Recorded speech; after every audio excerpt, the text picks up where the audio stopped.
Alors, Franck Camas, le Tour de France à la voile en M34. Là, ici, c'est la Normandie Sailing Race. C'est un peu un tour de chauffe.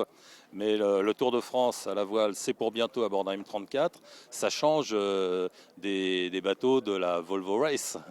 Oui, ça change. Les bateaux ne font plus 22 mètres de long, mais en font 11. Donc c'est pas la même façon de naviguer, pas la même façon de piloter ces bateaux. Mais en même temps, on est quand même 8 à bord. Donc en point de vue organisation et manœuvre, c'est aussi assez compliqué. Les bateaux sont techniques.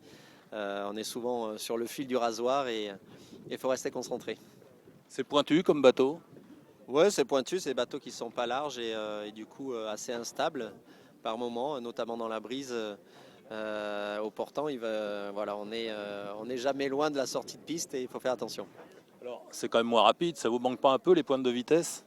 Ouais, ça manque forcément, mais c'est pas le même jeu là. Ce qui est intéressant, c'est la régate. On a tous les mêmes bateaux et les positions sont extrêmement serrées et les erreurs sont interdites. Donc pour ça, c'est agréable. Le côté sportif est intéressant sur cette série. Alors, vous avez un équipage quand même d'enfer.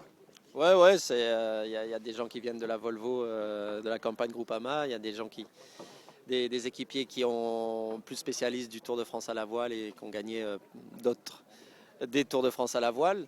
Donc je pense que ça fait un beau mélange et il faut qu'on apprenne à naviguer ensemble. Mais on a passé beaucoup de journées sur l'eau et ça se passe bien.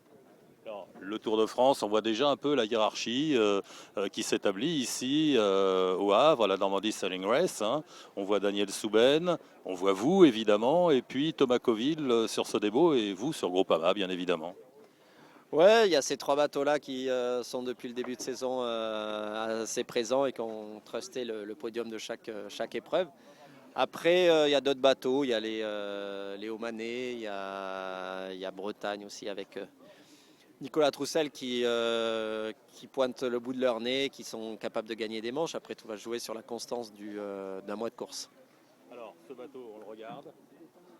Alors, comment il est? Vous pouvez nous le décrire rapidement? Bah, c'est un monocoque, voilà, pas très large. C'est des bateaux qui sont aussi transportables, ce qui est indispensable pour faire le Tour de France à la voile, puisqu'il n'y a pas les mers partout autour de nos côtes.